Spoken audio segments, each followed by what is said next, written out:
So, like I said, this is a very much an introduction to forest raised pork. Section one topics covered. Why consider forest raised pork? And if you want to do this on pasture, that's fine too. I do it in the woods for reasons that I'll get into in this webinar.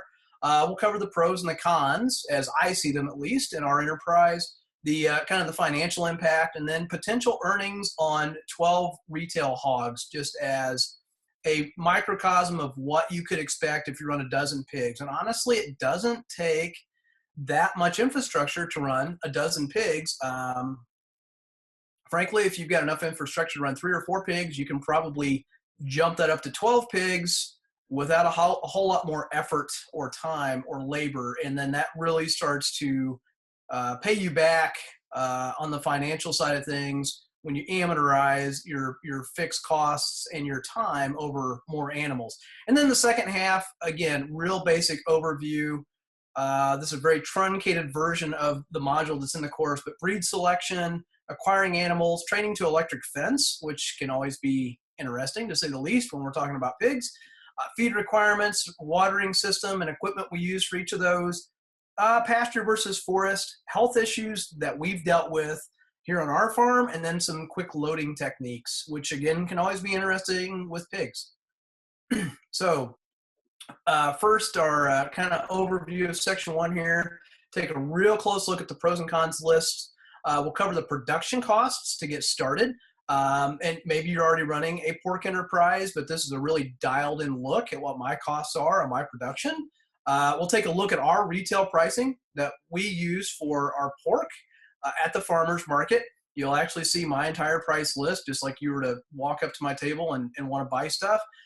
Take a really close examination of my income and expense and profit from a single animal that was about 250 pounds.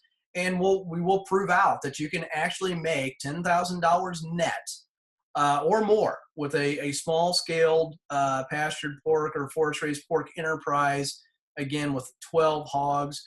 Now, while that sounds really easy, getting to a point of high profitability can take some time, so set your expectations accordingly. This really revolves more around getting your customer list built up, getting your brand image out there, things of that nature, and that does take time. It's not like you can just do that overnight. That's something Diego and I have talked about at length, at great length on the podcast and in the course. Like, it just takes a lot of time and effort. Selling retail is a very relational sales marketing technique. You get to know your customers on a first name basis, and that just takes a long time. So here are the pros of doing a forest raised or pastured pork enterprise. Easy animal to manage with proper infrastructure, and note with proper infrastructure is underlined there. If you've got the right tools in place, pigs are pretty daggone easy to manage.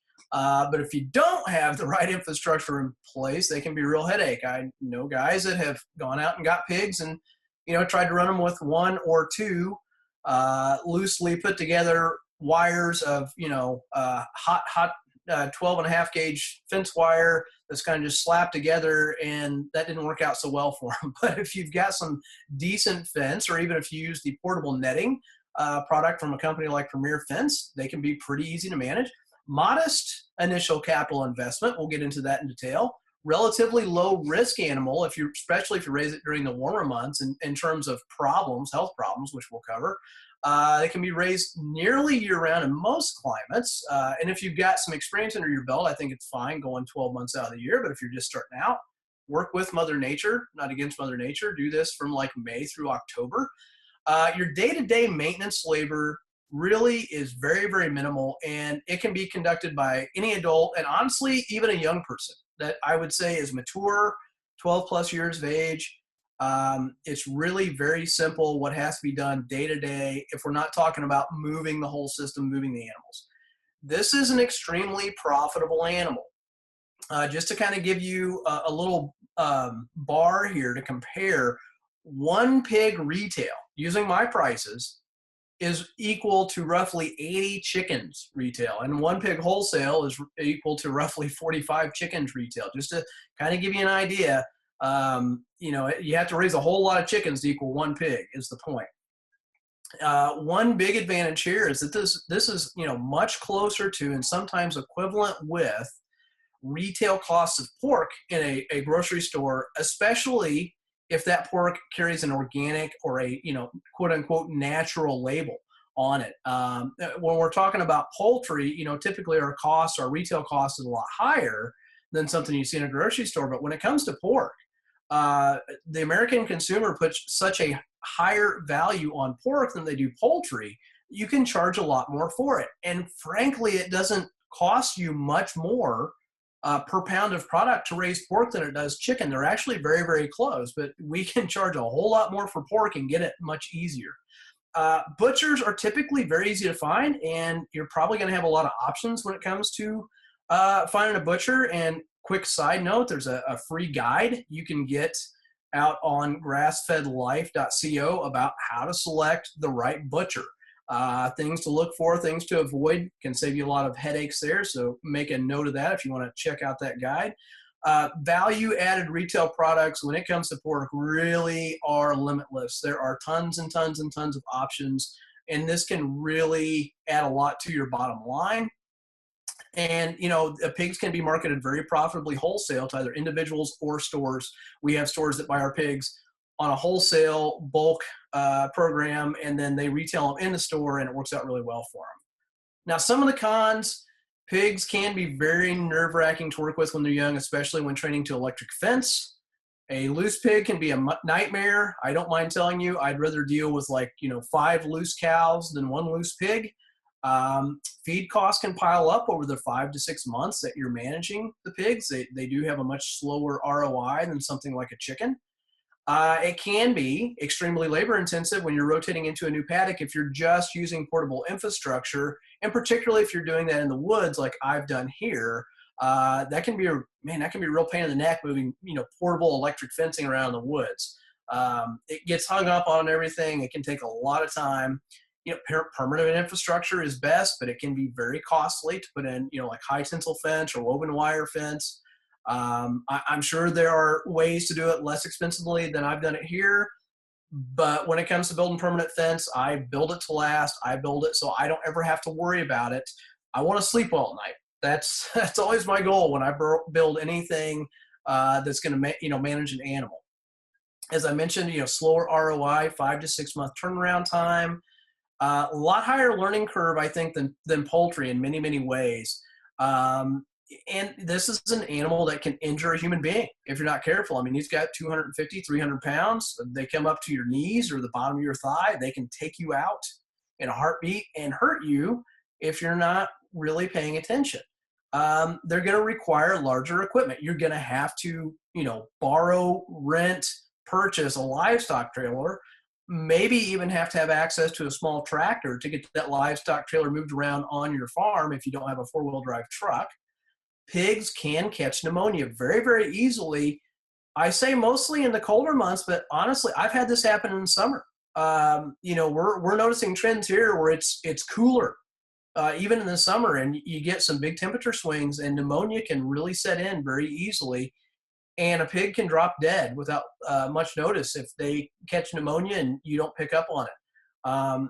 They can be extremely difficult to load into a livestock trailer. Anybody that's ever listened to the podcast has probably heard me talk about spending, you know, 12 hours trying to get 8 pigs in the livestock trailer. That's no longer the case. You'll see my little loading corral apparatus later on in this presentation. I'll explain how easy that can be, but it can be really difficult. So here is a look at, you know, working on setting up our retail prices. You know, first we've got to understand what we've got into one of our pigs. And this is my actual cost analysis from 2017. And kind of on the left side there, I've got all my expenses listed. I throw in just a flat amount for fuel to go pick up pigs, to, you know, haul them to the butcher. I'm usually doing no less than 8, 10, 12 pigs at a time now going to the butcher, or, you know, when I'm picking up feeder pigs or something. So $25 is probably more than enough. I have paid up to $140 for feeder pigs. Sometimes, you know, I've been stuck buying certified organic feeder pigs, and they were $2 a pound when they were, you know, 70-pound pigs. I don't always pay that much, but I've just left that in there so that I've got a little extra padding in my expense column. And then I've got listed there the dollars per ton for the feed that we're using. You see the 0.15 and the 0.25. That 0.15 tons, that's a higher protein ration for the pigs when they're smaller. That's why it costs more per ton. And then the 0.25, the quarter tons per feed, that's, when the protein steps down. So we've got, $57 and $80 basically listed there. And so if you follow that down, we've got about $300 per pig. Now, what you see on the bottom half of this slide is if we are selling in bulk.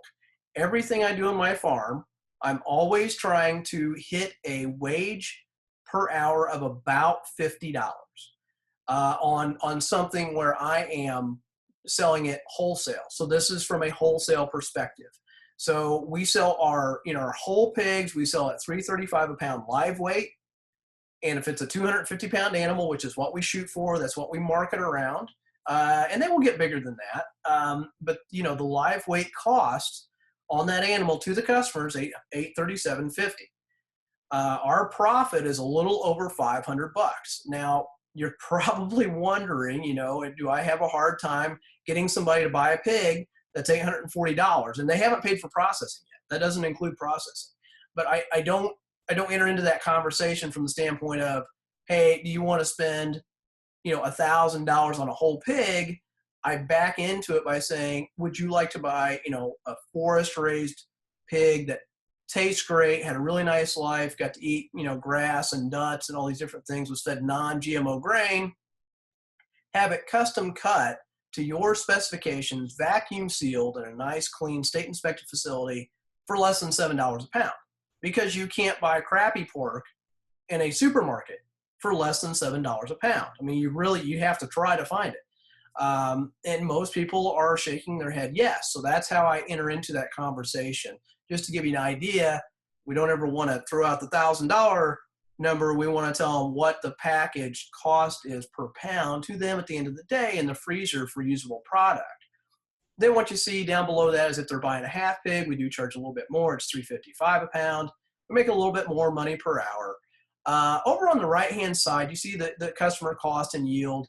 I use 0.6 for a 250-pound animal. There's about 60% of the animal is going to end up getting packaged. That could be a little high or a little low depending on the animal, but it's a pretty good number to stick with day in and day out to get you really close. What this means is that they're going to get 150 pounds of meat, processing roughly $200, and that puts their cost at just under that $7 a pound I just talked about. You see that $6.91 a pound for the customer. On the half pig, it's a little bit more. You follow the numbers down, it's $7.25 a pound. But that's how I look at things, setting my prices for bulk customers. Now, this is a look at our actual retail prices if we're selling stuff, a la carte, by the cut at the farmer's market. Our stuff tops out at $13 a pound for our boneless loin and our bacons. We charge $13 a pound.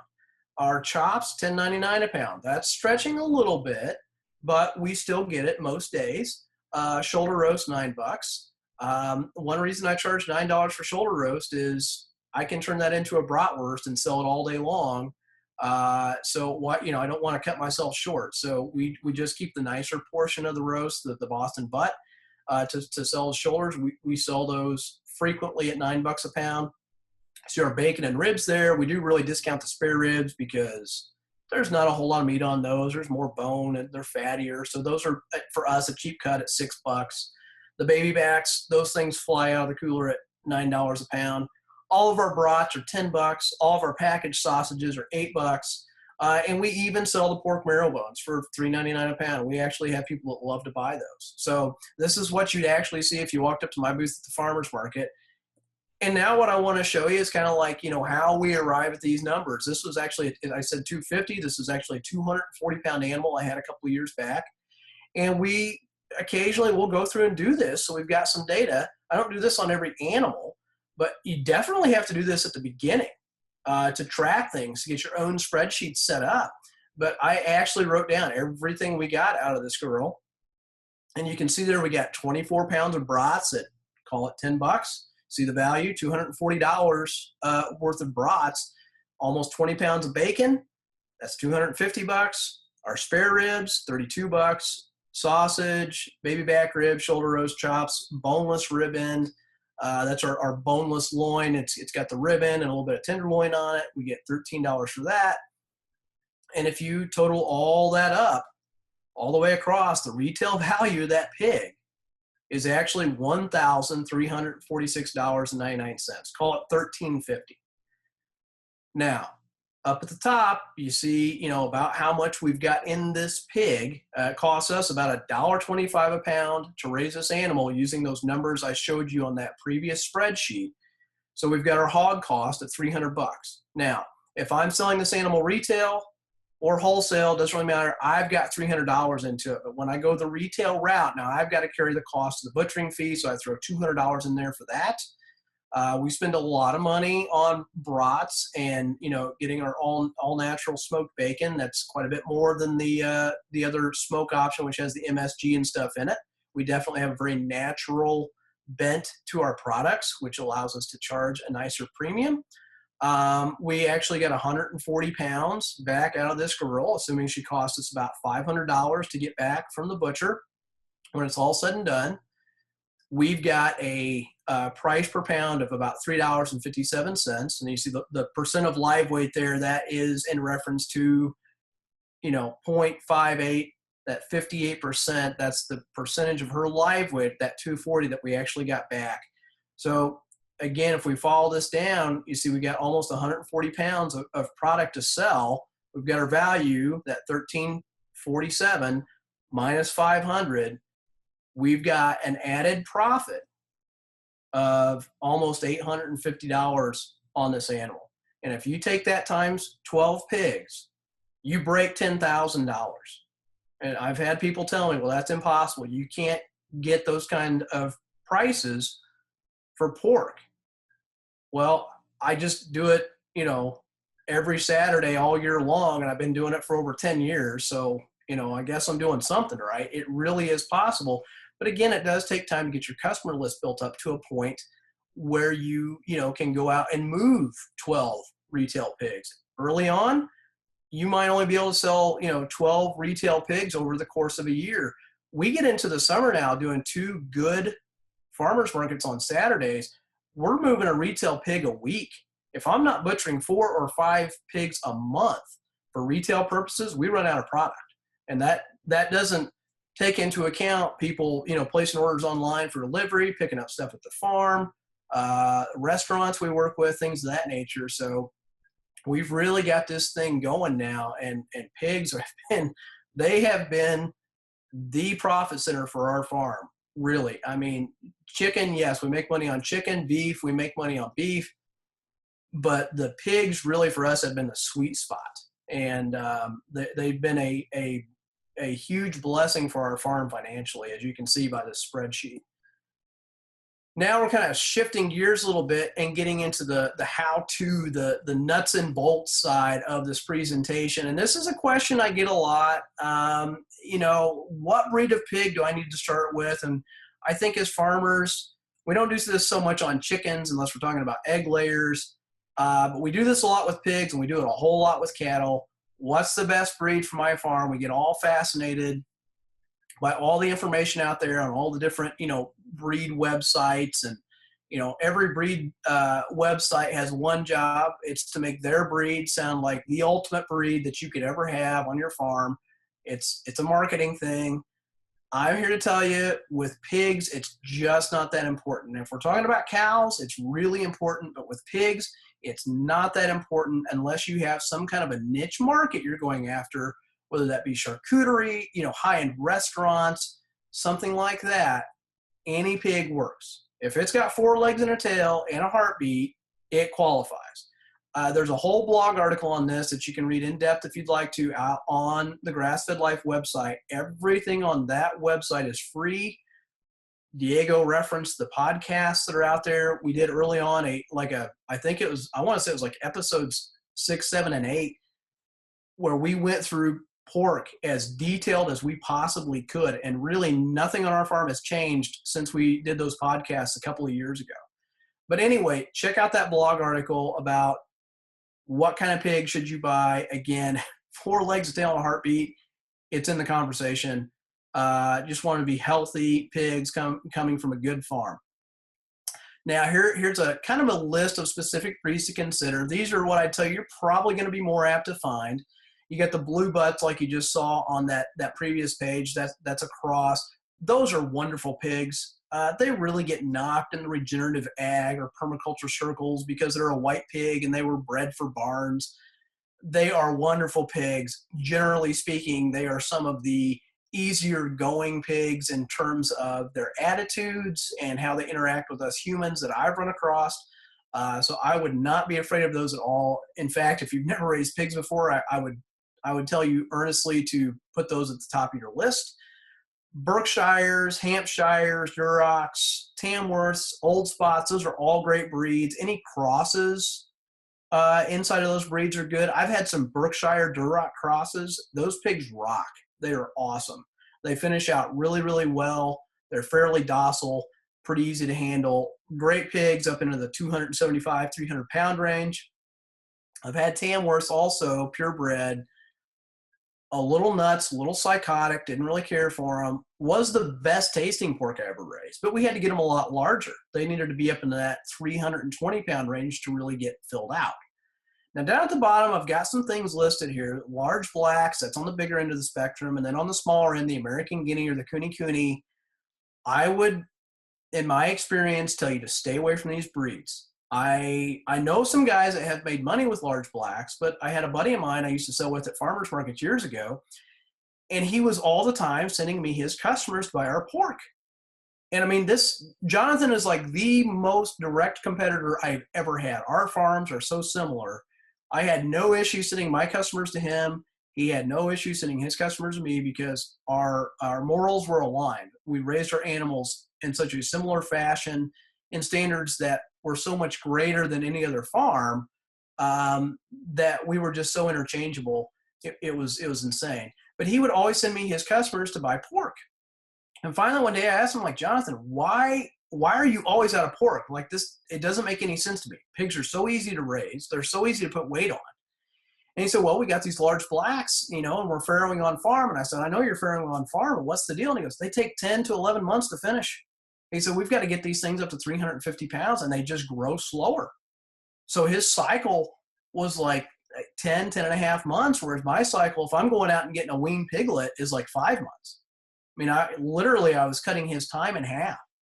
And I wasn't running out of pork, and he was, and that was a big deal.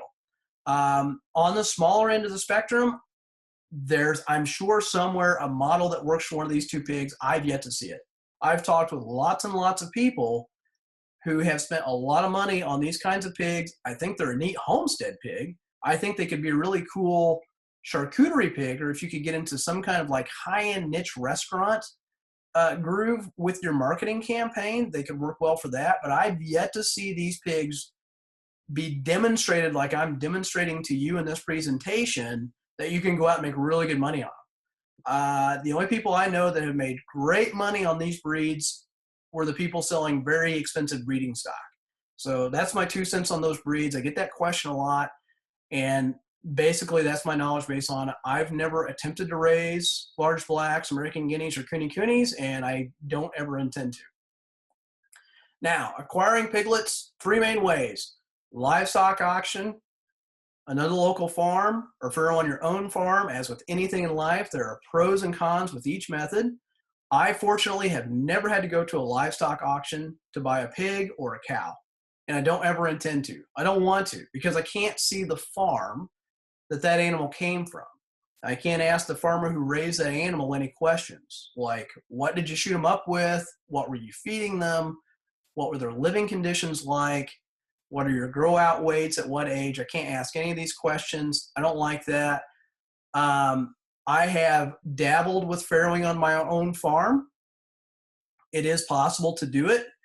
I don't think this is something you should do early. I think this is definitely something you wait to do until you're a lot more experienced with raising pigs.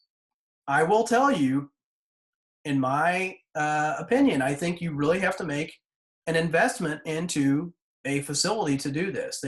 Pigs have got to be warm and dry, or that pneumonia I talked about earlier really kicks in. I just don't have the facilities here to farrow, and frankly, I don't want to farrow. That's just not what makes me tick.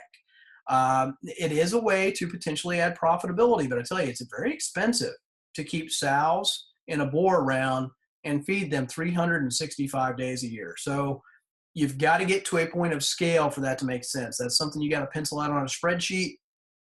And if you get to a point where you could, keep maybe 10, 12 sows and you're breeding them twice a year, I think you're getting to a point where it might make sense, but you're going to have a pork operation that's probably bigger than mine. I'm running 70, 75 pigs a year. I can't justify farrowing. It just doesn't pencil out. Not when I can go buy feeder pigs for as low as $50 in certain instances on Craigslist because people price them so cheaply. So what method I've used is I've just always purchased them from another local farm. Look, I'm fortunate. I've got a couple of great sources within like 50 miles where I can make a phone call and say, hey, can I come get, 24 80-pound pigs at the end of next month? And it's not a problem. The main farm I use, they're certified organic. I know the guy well. I know what his standards are. I know how he does things. I'm comfortable with it all. It's just a very easy relationship, and that's what I've always done. So, you might have to travel a little bit further. That's a negative, but I think the pros outweigh the cons there. Now, when it comes to training pigs to electric fence, okay, if at all possible, you want a 2-is-1, 1-is-none system here. And what I mean by that is you want to create some kind of a physical barrier. Now, that could be in a building. It could be using hog panels and T-posts, or it could be like my training corral, which you can see there in the background. You'll see a close-up of it here in just a moment, where we can then place this electric portable netting, or if you want to use reels, I know guys that use reels. You want to be able to put that inside of a physical barrier. That way, when the pigs get shocked and when one of them blows through your electrical barrier, they're still contained within the physical barrier that is the barn, the corral, the hog panels, whatever it is, so that you can, get them rounded up and put them back inside the electric fence. And usually after they get shocked, a couple of times, they're done messing with it.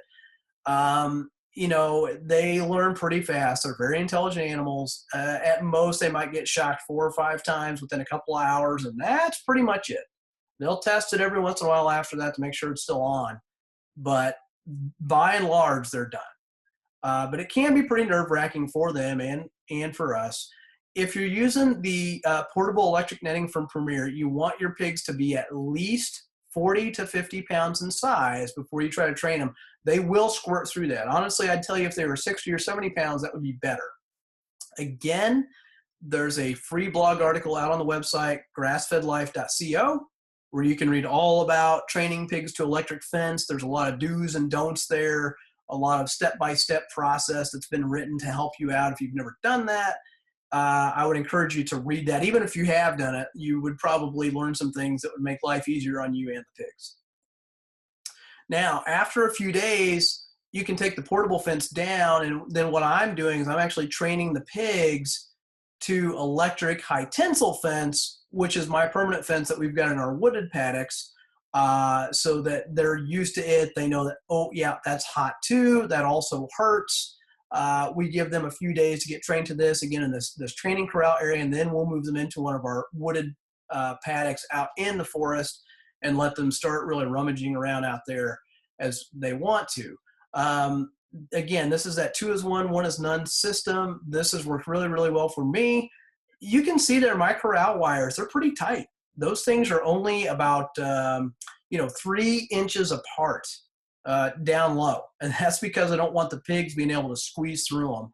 And we've actually even gone back since this photograph was taken and put in some light duty Pasture Pro fence posts now they're on 6-foot intervals to even make this tighter, to make the wires more taut, so that we can now, if we want to, if we need to, we can actually just drop pigs right into that corral and train them straight to the high tensile wire. It would be near impossible for them to spread those wires, which are 3 inches apart, with a vertical support post every 6 feet, wide enough that they could escape and get out.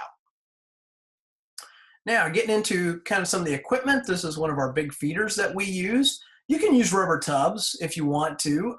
That's what we did early on. But if you look around, you can probably find an old bulk feeder pretty cheap. I will tell you that since I've started doing this, raising pork this way has gotten a lot more popular. These feeders, at least in my area, they're becoming harder to find, at least used and reasonable. If I can score one now, I bought one this week for $250. I felt like I smacked a home run. Used to you could get them for 50 to $100, but that's, at least for me, not the case anymore. These are definitely worthwhile. They save a lot of feed. The thing I like about it, particularly if you have an off-farm job, this is something you can fill this dude up on Saturday or Sunday, whatever your off day is when you got time. I talked earlier about, the day-to-day maintenance is pretty easy. This is one of the bigger tasks, but you can fill this thing up. This thing will hold like 1,500 pounds of feed. You don't have to worry about it all week.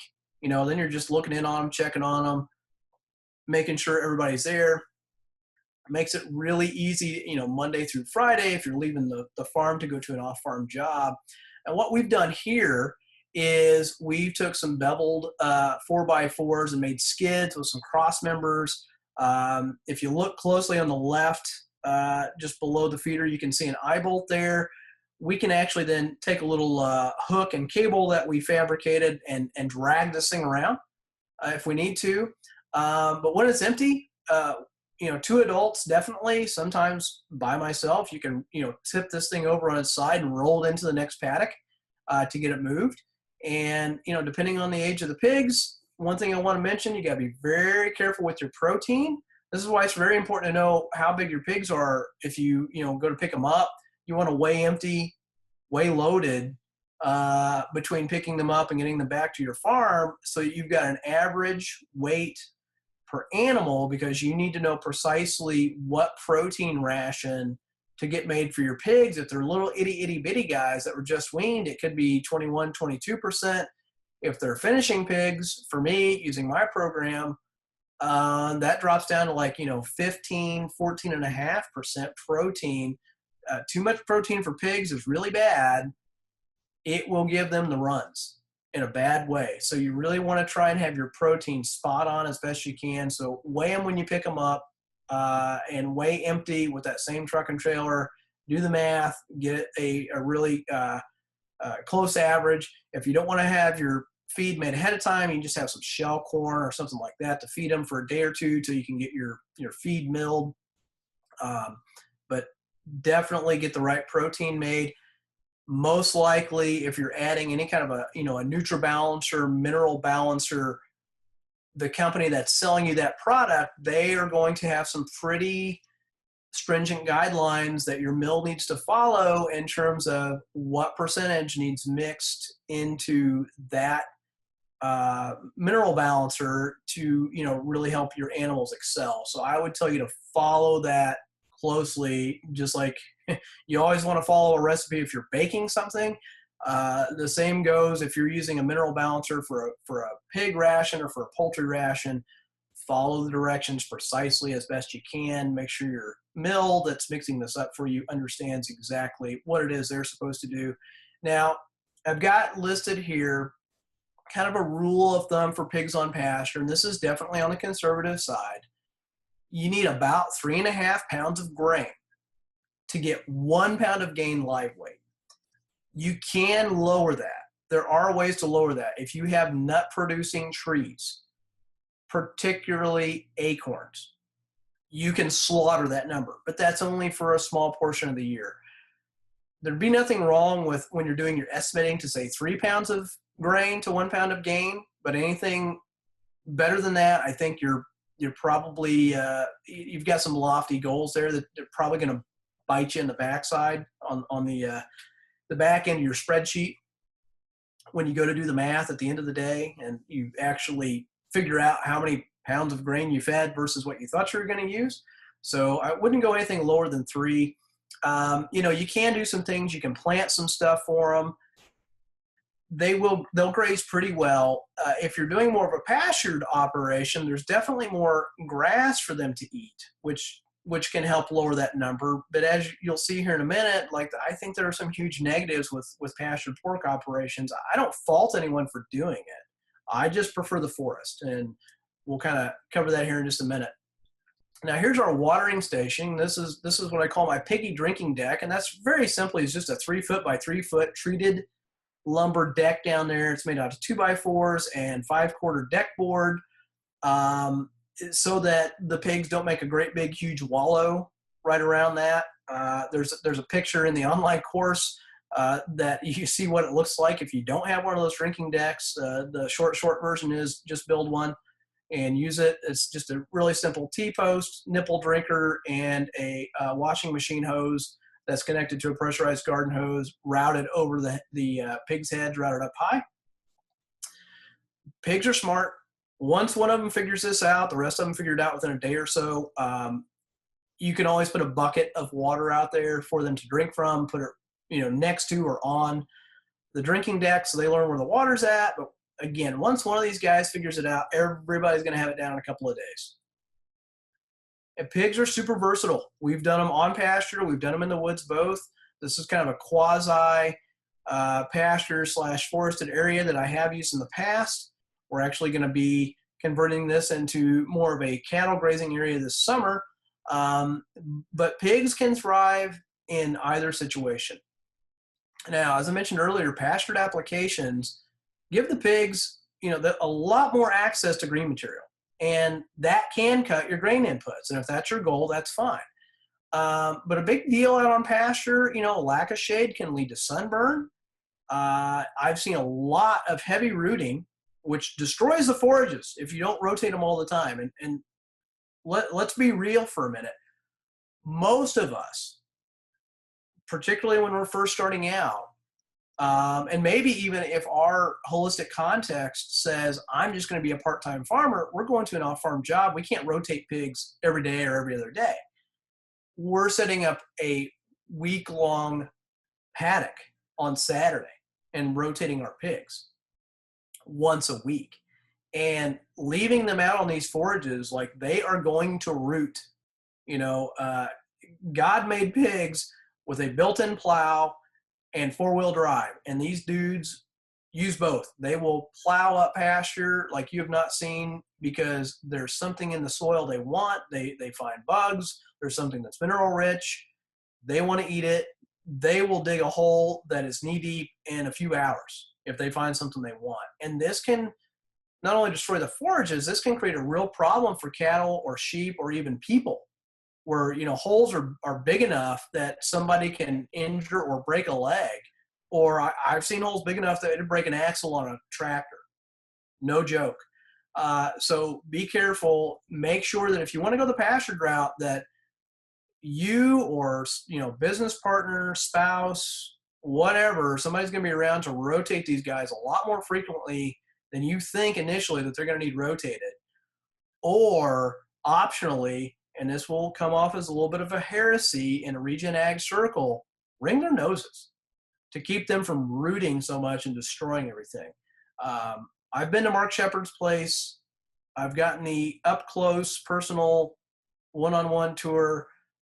Mark had his pigs' noses had rings in them, so they wouldn't destroy his trees, and so they wouldn't tear up all the soil out there. I don't think it's a terrible thing to consider doing that, at least if you're going to have a pastured only application. Now, if they're out in the woods and they tear something up, who cares? It's the woods, nothing else is in there. But if we're talking about pristine pasture, and if we've got other enterprises that we're running, if we've got a pasture poultry enterprise or lamb or cattle, that can be a really big deal. Now, a forest application like I'm using today, while it offers less grazing, it gives them an ample amount of natural shade. And there is seasonal foraging opportunities that exist. Again, we've got a lot of nut trees. We've got a lot of oak trees. We've also got a lot of hickory trees. They eat the hickory nuts okay. They eat the acorns like crack cocaine. Walnuts they don't touch. They'll pick them up and play with them. They do not eat walnuts. Very, very rarely do they eat walnuts. They'll more again, play with it, chew on it, sharpen their teeth. That's about it. But this is their natural habitat. And what I have found is that my pigs perform better in the woods from a bottom line standpoint. Like they gain weight better because they're cooler. If they're hot, all they want to do is cool off. They don't eat. If they're not eating, they're not gaining weight. So I really prefer the pasture or the forest application to the pasture application for that reason. I don't have to build wallows out in open grazing lands because the pigs have to cool off in a wallow. Like, they have to have a wallow. It's not an option. If you're going to do pigs, they have to have a wallow. In the woods, they build their own. It catches rainwater, and you get this. You get the piggy spa day. Okay. And this is a great big wallow they made in the woods. And like, I don't care. Yeah, they made a big hole. They made a big mess. They have to have it. It's okay. Nothing else goes in there. People don't go into this. Cows don't go into this. It doesn't really matter. So they've got to have the ability to go in there and cool off in the hot months. And, the forest really helps to mitigate how much of a wallow they're going to need, but they still got to have it. They still got to be able to cool off. So, again, if they're cooler, they're going to eat more and they're going to gain weight, and your production it's going to increase. So, in my book, this is one huge advantage of doing this in the woods versus pasture is the wallow. Now, here's some health concerns we have faced on our farm, and by and large, we've only had these three. I mean, we've had some one-off issues here and there. But by and large, these are the only three we've had, and the first one is the big one. This has been 85-90% of our health problems, pneumonia. It can set in fast, and even in extremely healthy animals, it can be fatal, and it can be fatal really quick. Used to, I would have told you, after 4 to 7 days of coughing and feeling bad, you administer an antibiotic. And yes, I just said antibiotic.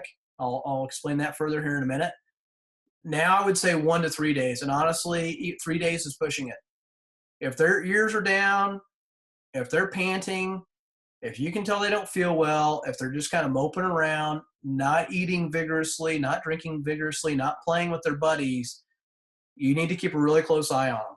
And I'd say post 24 hours, if particularly that panting is the same or worse, you need to administer a low-level over-the-counter antibiotic, something like an LA200, LA300, which is an oxytetracycline, to get that cleared up. Early on, I was hardcore, pound my fist on the table. I will not ever administer an antibiotic. I don't believe in it. I am not a touchy-feely, empathetic person. It's just not how I'm wired. But I will tell you that after I watched my second pig die a very slow, painful death that lasted, almost a week, I had a paradigm shift. And now my rule of thumb is we do not broad spectrum treat any animals for anything, but if a pig or a cow has an acute case of something, we will treat that animal for that issue immediately. Because you can typically get away with using something, again, that's over the counter, pretty low dose, pretty benign. And if you do it quick enough, you can get them, turned around and pointed in the right direction. But if you wait, very long, you're going to have to call a vet and bring out the big guns and use some stuff that's, it doesn't have a 7-day or a 28-day withdrawal period, meaning you can't butcher 7 days after administering it or 28 days after administering it. You have to wait longer than that. You might get a withdrawal period of like 60 plus days. And those stronger antibiotics will actually ruin the meat into whatever area they get put into. So keep that in mind. I'd say learn from those who've gone before you. Don't have a hardcore, I'll never use a drug ever for any reason mentality. Just have a reactive mentality when using drugs. Rear legs, we've actually had quite a few pigs. Pigs are fast and agile. I compare them to like little fullbacks. Yeah, they're fat and stocky, but they're really quick, and they can really run around fast and cut on a dime. And we've had several of them, they'll pull a muscle in their rear leg and kind of come up lame. This typically isn't fatal. but they need some time to recover. So normally what we'll do is we'll take that pig, and you always want to give a pig a buddy. They do not like to be alone. They have a very strong herd mentality. That's why they sleep in piles. Um, we'll take, one or two other pigs, segregate them with the hurt pig into an area, give them ample feed and water, and just give the guy that gets hurt, a week, maybe up to 3 weeks to, get that rear leg fixed where he can get up and walk around and move okay, and get up to the feeder and eat and not get shoved out of the way. I've seen that over the years, and gosh, probably like once a year we'll have that happen. And then we've had a couple of instances where they were drinking from stagnant water, which you can't police them and monitor them 24 hours a day. It's going to happen, but we've had, I think, at least 2 pigs that just dropped dead from drinking stagnant water, and they got a gut infection and it killed them. And it's a little bit of a unique thing, but it's, I think, bears mentioning because I've seen it more than one time. Now, thinking about kind of, how long it's going to take to raise pigs, and, how much time you're going to need to get them done. They can easily be finished in the warm months of the year, no matter where you live. And what this really means is that if we're talking about in most regions of the country, May through October, it's pretty easy to raise pigs and not be overly concerned with having to have shelters in place for them in terms of bad weather. If they've got some evergreen trees like you see here, I said they sleep in a pile. They just sleep in a big group. This is under an eastern red cedar tree. I love eastern red cedar trees. They are great natural shelters for pigs and cows. You really don't have to have anything built for them. I mean, if you want to, you can. And if you're going to have them before May or after October, at least in my region, you about have to. But you don't have to build anything for them if you've got ample trees for them to get under. A 50-pound, 60-pound piglet is going to gain on average about 50 to 60 pounds per month, or roughly 2 pounds a day, maybe a little bit less, 1.5 pounds a day to 2 pounds a day, and reach a butchering weight of 250 to 300 pounds in 4 to 5 months. This gives you some timelines to start thinking about in terms of butchering, which we'll get to in a minute. Pigs are super efficient weight gainers, up to about 300 pounds. That number I threw at you earlier, that 3 pounds of grain to 1 pound of gain, that is super solid, up to about 275 to 300. You get over 300 pounds and you've gone over the hump on the bell curve, and you start losing efficiency. So that's why we want to butcher all of our pigs on our farm between 250 and 300. That's what I'm shooting for. Sometimes we'll get one that's a little bit bigger, maybe up to 325. You get some overachievers, or maybe your butchering date was off a little bit. That's not the end of the world. You don't want to be taking in 400-pound pigs if we're talking about a blue butt or a Berkshire Duroc, something like that.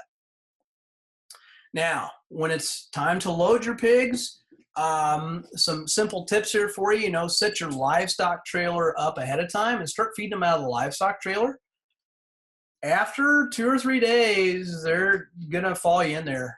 They'll think it's their idea to go into the livestock trailer. And what you're seeing here is one of my 12-foot by 12-foot loading corrals.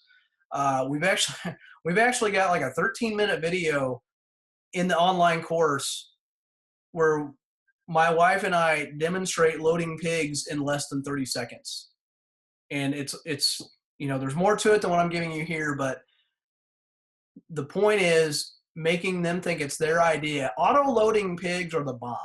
When it's their idea to get into the livestock trailer and you can't get out of the way fast enough, you've done your job well. And so we've invested some money in these little loading corrals like you see here. But, look, if you don't have a loading corral, you got to, crawl before you walk and walk before you run. Again, you can use hog panels and T-posts. The point is you want to get them into a fixed small area that you can back your livestock trailer up to, so that you can, if need be, forcibly move them into the livestock trailer without worry of them breaking out of it. That's the big point here. But if you set this up even a week in advance and start feeding them out of the livestock trailer, like eventually their stomachs are going to overcome the fear they have of getting into that livestock trailer, and they're going to go in and start eating, and that makes loading super easy and not stressful for anybody.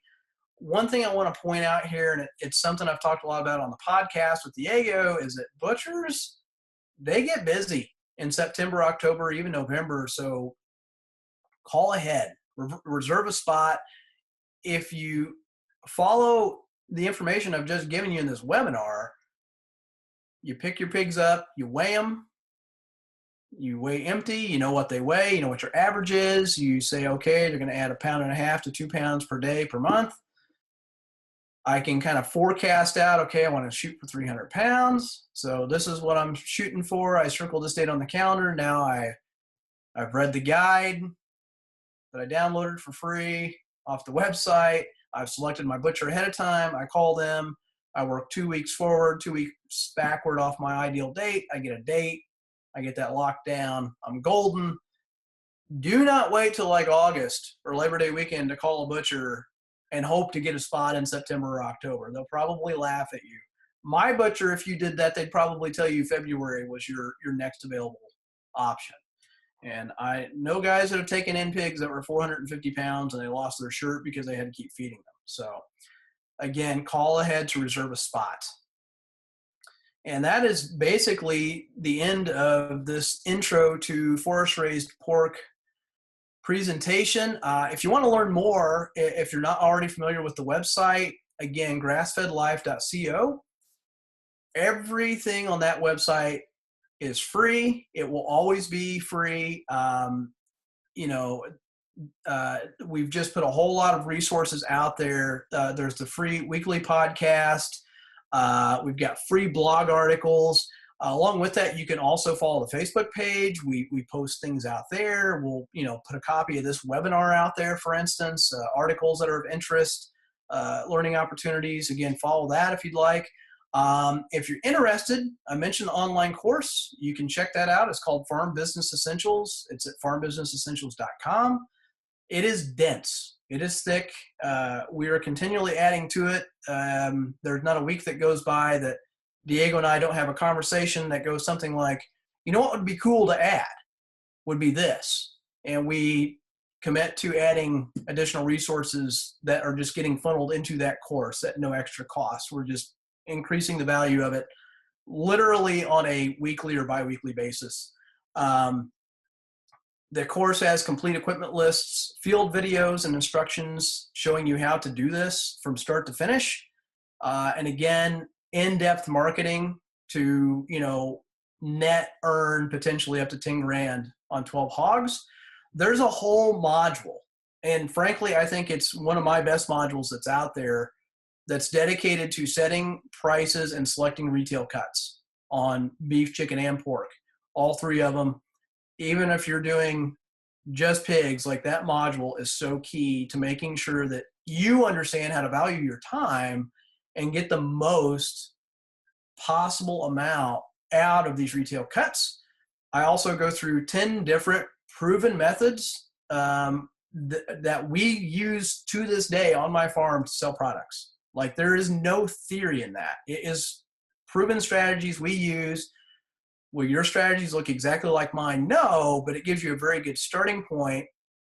It gives you a lot of things to think about in terms of setting up marketing. There's spreadsheets showing you how to charge what you need to for your products. You get direct access to myself via the Facebook group. It's a private Facebook group, and it is active and it is good. Like I'm rarely the first person to respond to a question that somebody posts out there. It's just a really great group of people, and it's growing. I'm really proud of that Facebook group. There's a lot of good people out there. So again, you can learn more. You can check out the 23 modules and everything that's included, but it is A to Z. It encompasses everything from marketing to animal management, anything in between. So that is all I have, and I'll turn this back over to Diego at this point. One thing I wanted to show here, as Darby alluded to some of the content that's out there, an easy way to see a lot of the content of what's in all the modules is just to go right here at the top of the page, see sample course content. If you click on this link, it's going to take you to a page that will bring up the course itself. And within that, there'll be a lot of free preview modules here. So this page will basically outline some of the videos, but if you want to see in-depth inside the modules, click on this link right here, which pulls you inside the course itself, and you can get a quick look. I'm logged in, so it's not showing it, but some of these modules would show a little pill shape button called preview, and you can watch all those for free. And we tried to make the preview sections like good sections, not just actual where nothing's being said. You can scroll through all these. We're continuing to add modules into the course. If you do register for the course, subscribe to the course, you get lifetime access to it. And this is what it would look like inside when you get in there. We're looking to add modules, as Darby said. I'm starting to now populate the course with my modules. This is the first one that I put up. It gets into forming and organizing your farm business. The last webinar that I did really was a subset of this module itself. And then one thing we have in here a lot of are on-farm videos, where I went out to Darby's farm, I shadowed him, I took video of stuff as he was doing it. None of this is staged. This is how he's actually doing it. So you can see him load pigs for real. You can see his pigs out in the woods interacting. We tried to put a lot in here, and like anything that we try and do, if you have questions when you're in here, or there's content that you think we didn't cover that we need to cover, we're happy to add that. So be sure to check it out, farmbusinessessentials.com, and as Darby mentioned, grassfedlife.co for all the free content out there, like the podcast and blog posts. So I'll open it up right now to questions. And why don't we actually start, Darby, with one of the questions that came out of one of the emails, where they were talking about forage plants that you could plant.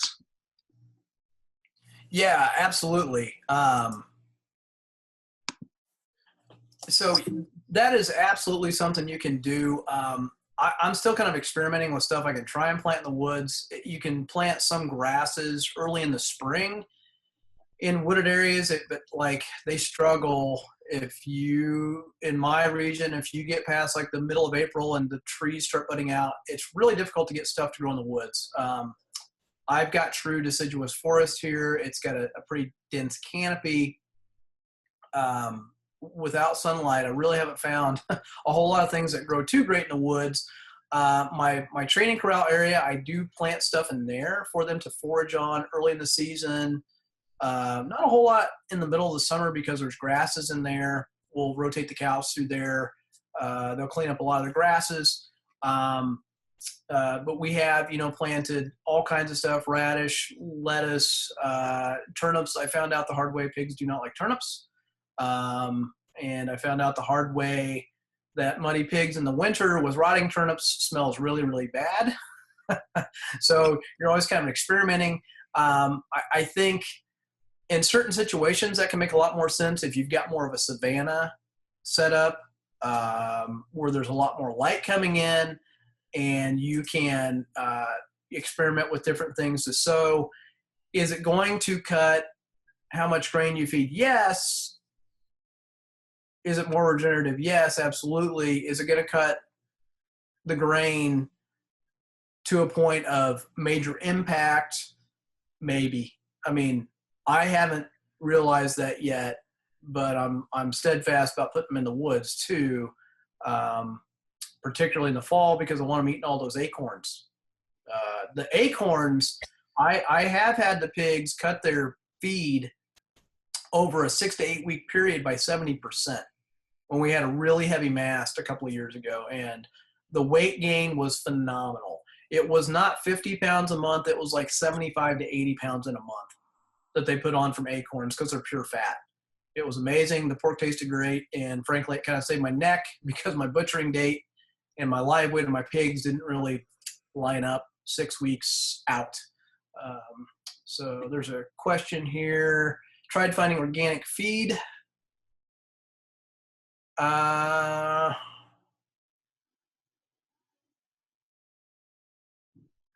Okay, so on the feed, asking about grinding it yourself. Yes, you can get a grinder mixer. In terms of proper ratios, no, because I'm not a biologist. I'm not an animal scientist. I would say, I don't know what area of the country you live in, but you need to find I use Helfter. That's Helfter, Helfter feeds out of Illinois. for their mineral balancer and what's called their DUA product. That's their product that helps the animals absorb the most nutrition possible out of the feed. Or if you want to work with Fertrell or whoever, like, you buy their mineral balancer and you follow their mixing instructions religiously. That's what I would tell you on that. And I would say if you can't find organic, I mean, you could either get individual organic grains or non-GMO based on what your context is. If you're going to go that route, personally, I don't have an issue with soy for an animal feed. But I would tell you that if you could go soy free and replace that with something like sunflower, flax, field peas, whatever, it would give you a very distinct marketing edge, saying that you had soy-free pork. Also live in a high predation area. What is the predator, I guess, is my question.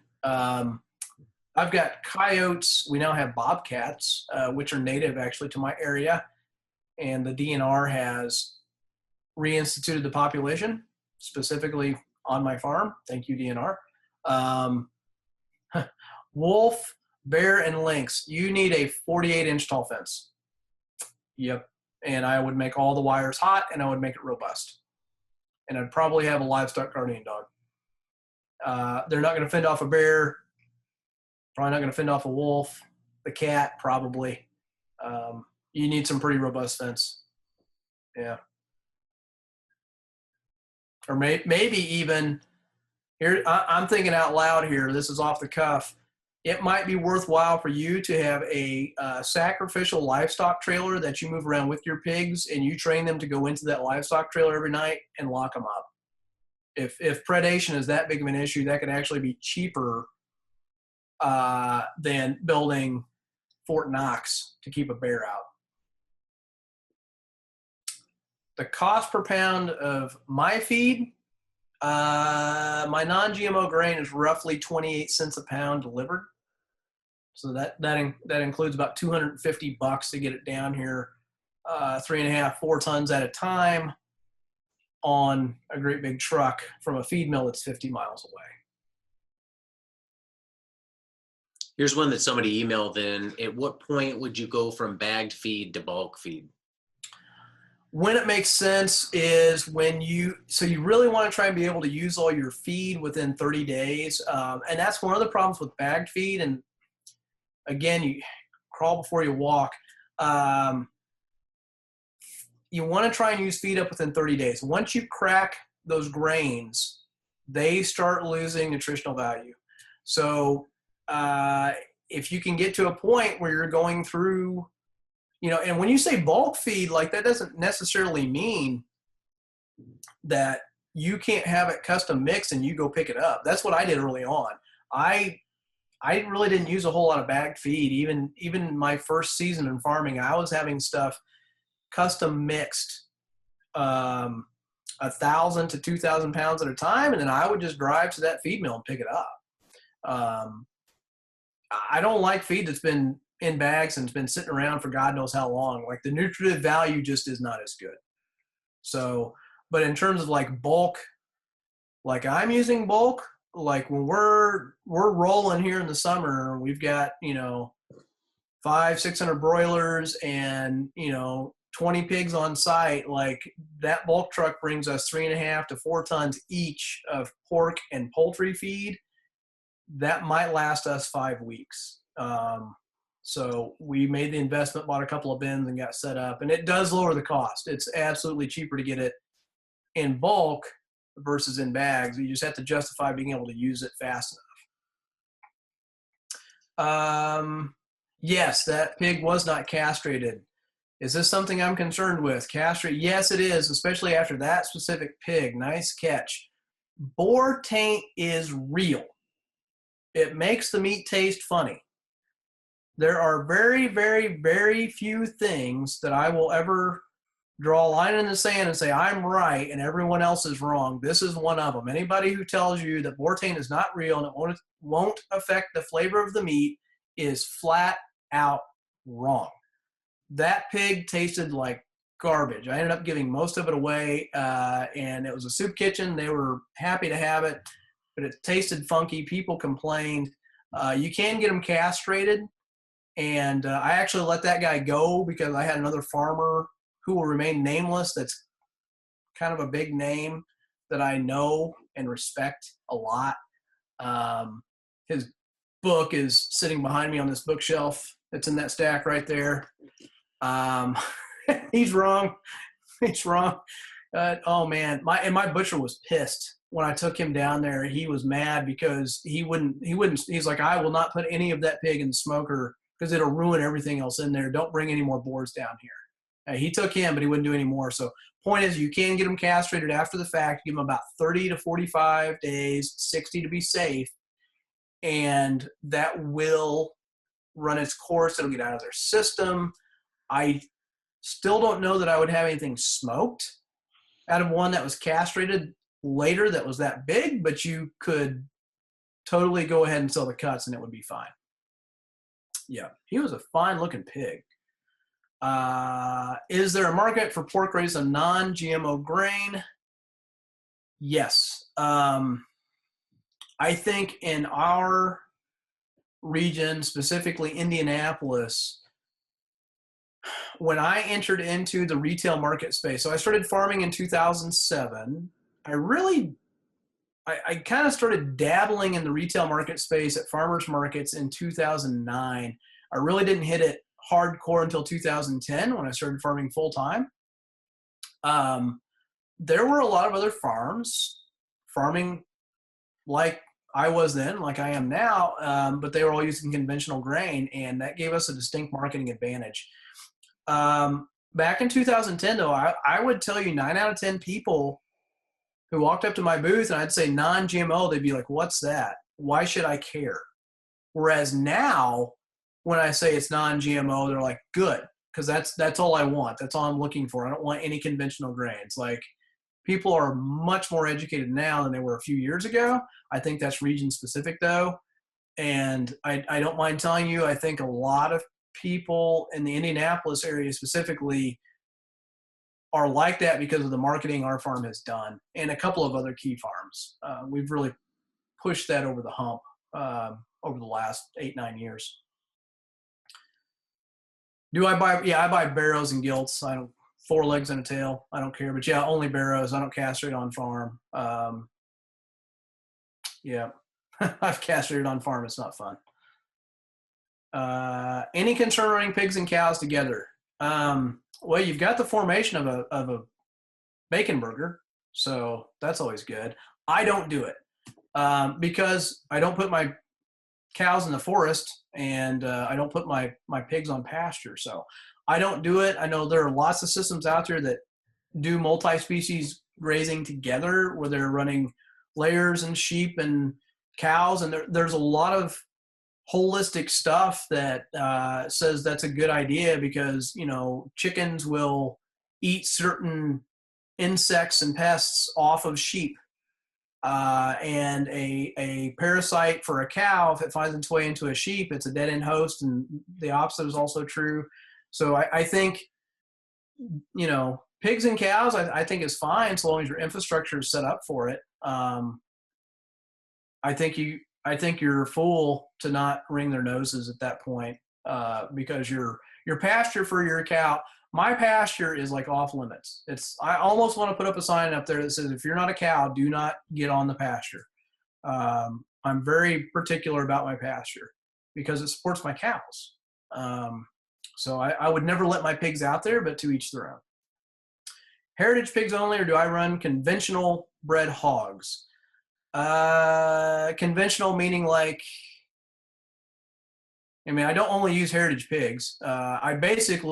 I guess define a heritage pig. Some people would only define a large black as a heritage pig of the breeds I had listed there from a larger pig standpoint. They wouldn't call a Burke a heritage pig. You know, I like blue butts, Yorkshire. Oh yeah, I run those, absolutely. In fact, I would tell you, if you're just starting out, that blue butts are probably the best pig you could go buy. They are super easygoing, very nonchalant attitudes, typically pretty friendly. They finish well. They taste great when they're raised in this system. It will smoke the doors off of any pork you can find in a supermarket. You can get them inexpensively on Craigslist.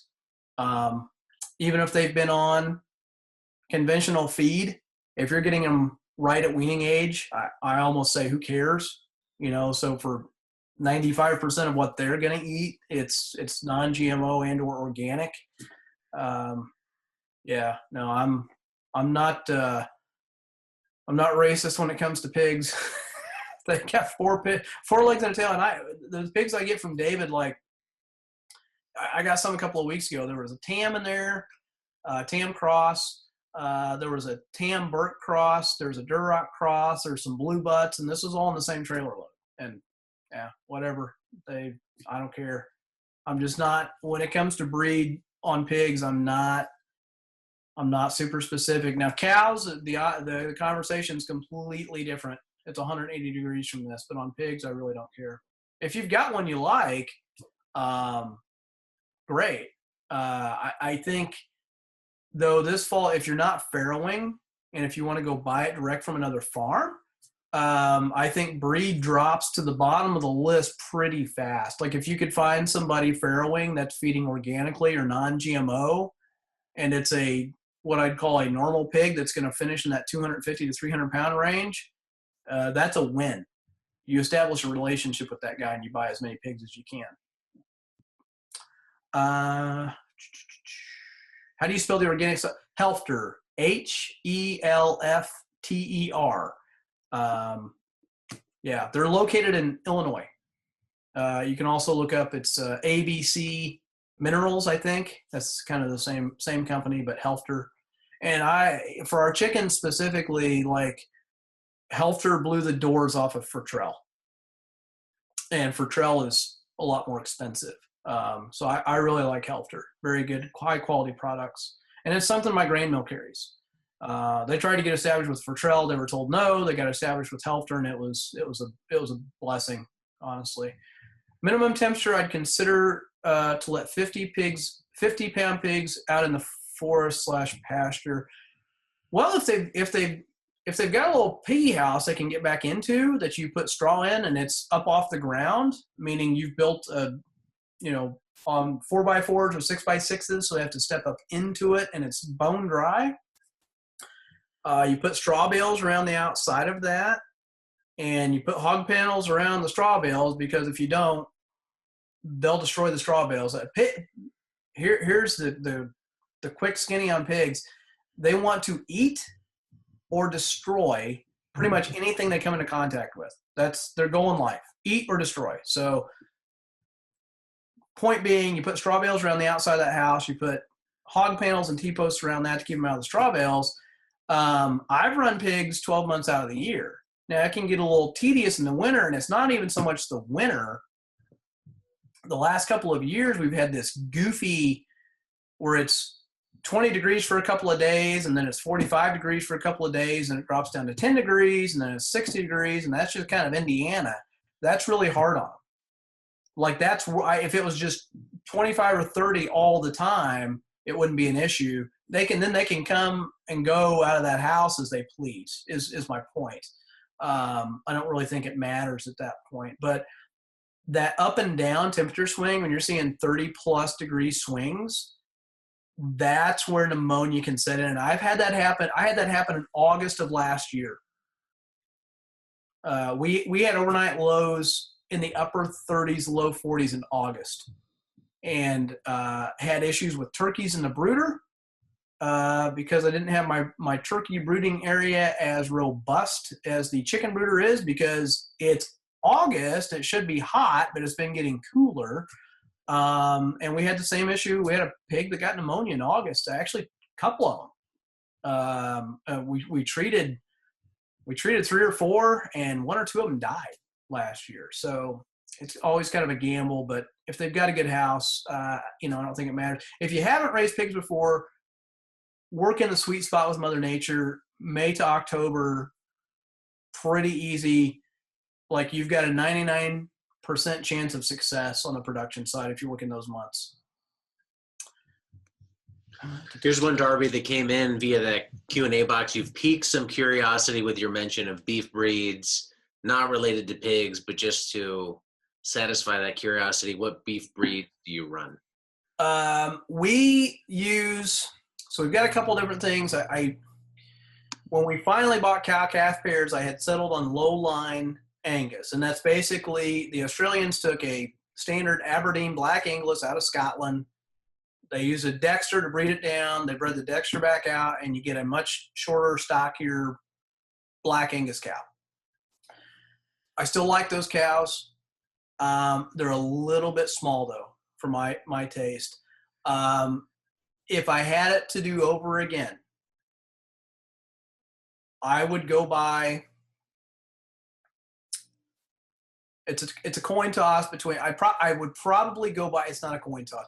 I would go by either one of two things. I'd buy standard Black Angus cows and breed them to a smaller framed Hereford bull, or I'd buy Hereford cows and breed them to a low line Black Angus bull. Black Baldies rock. Like the hybrid vigor is just amazing. That's been my experience here. We've had red Devons, we've had the low line, we've had big Black Angus, red Angus. We've had some shorthorns. Stay away from anything that says it's dual purpose. That's a fine homesteading cow. This is not homesteading. This is farm business essentials. Like go make good money so you can support your family information. So anything that's dual purpose, stay away from it. Stay away from any dairy breeds. It needs to be a beef only breed, but it really needs to come from a grass fed only herd. So you might say, well, red Angus is my third choice, but within 50 miles of my farm, there's a functionally organic 100% grass fed red Angus herd. Like that's where you're going to go buy cows. You want grass-fed genetics because they really are different. Animals that have been on grain for generations, they really struggle in a grass-only system if that's the system you're going to employ, and that's what I employ. So, but it's very specific. Yeah. Withdrawal period for LA 200, I think. Don't quote me on this. 28 days, I think. But its stuff is super effective if you hit them early. Usually one, maybe 2 doses, and man, it clears them up. Particularly if they're not used to getting antibiotics, it's really effective. And again, that LA200, that's a brand name for oxytetracycline, which is just a broad spectrum antibiotic for anything respiratory related. And my experience is if you're going to have a health problem with a pig, pneumonia is 95% of all health issues with pigs. Here's a question Scott asked in the Q&A. Standard feed pricing at his location, I'm assuming, is 22 cents a pound, conventional, or he can go to non-GMO feed for 45 cents a pound. Wow. What would you do there? I'd keep shopping for feed. Man. Whew. I mean, that's 45. I could get certified organic for cheaper than 45 cents a pound here. Where's he at? Scott, if you want to chime in some more details, just type them into the chat or go back into that Q&A. He doesn't have a list. I get. So if those are the only two options, I mean, shop around, make some calls. Maybe if you have to source something further away, do it. But if those are your two options, I think it boils down to your holistic context, which is something Diego talks a lot about in the course. Like, that's a very personal thing. And I would never feed conventional grain. I'm just adamantly opposed to it. Like I'd probably, probably shouldn't say this. I'd probably quit farming if I could only feed conventional or, not farm. But that's a very personal thing. So whatever your holistic context is how I would tell you to answer that. He's in Arkansas, by the way. Arkansas. Gosh, there's a guy that came to the October in-person workshop for the farm business class last fall. He's in our Facebook group. He's in Arkansas, and he has had the darndest time finding feed, and he is in Arkansas. Like he's, I think, just outside of Little Rock, maybe. And he is racking his brain trying to get moderately priced non-GMO feed. His name's Scott Ottens. He's in a couple of Facebook groups. Pasture. Scott. That's the same Scott. Okay. Yeah. Hi, Scott. Yeah, I don't know. Does the organic feed price you out of the market? I don't know, Scott. We kind of talked a little bit about, maybe you get all non-GMO sources. So genetically modified grains is a short list. That's corn, soy, peanuts, I think. I think maybe you try to find a non-GMO protein source, and then you look for wheat, oats, something like that for the energy source, and maybe get somebody to custom mix it for you. I think you're going to have to get a little bit creative. And maybe that means you even get a, pallet of peanuts shipped up out of Texas for the protein, if that's what you want to do. I don't know. And then you got to do the market research and see, like, is organic grain going to just totally price you out of the market where you're trying to sell into? That's a tough one. And Ron left a comment down in the chat saying how close to Missouri. He buys organic in Missouri for 30.5 cents a pound. So maybe there's something there. There's one other question here. This is from Samuel. Is the difference in pastured forest pork and confinement pork due more to the ability that the hogs have to move around and exercise, or the forages that they have access to, or both? The short answer is both, but I'd say it's like probably 80-20 or 70-30. It's the forage. That's what gives it the flavor. Pork is unique in that it will taste like whatever it eats. So those pigs that finished heavily on acorns a couple of years ago, like, you could pick up on a nutty flavor in the pork. It wasn't robust or anything, but like it was distinct. Like it was there. Our pork kind of changes throughout the year, like what it tastes like. That's another reason I really don't like to run pigs in the winter if I can keep from it, because it just, like, it doesn't taste bad. It still beats the pants off of, Whole Foods or Walmart. But it's not as good as the stuff we raise in the summer, and particularly in the fall. So it's both, but it's mostly the forage. My thoughts on debt and cash flowing farm operations. I think you need to do it with cash early on. So if you said, I want to go raise 6 pigs, I think you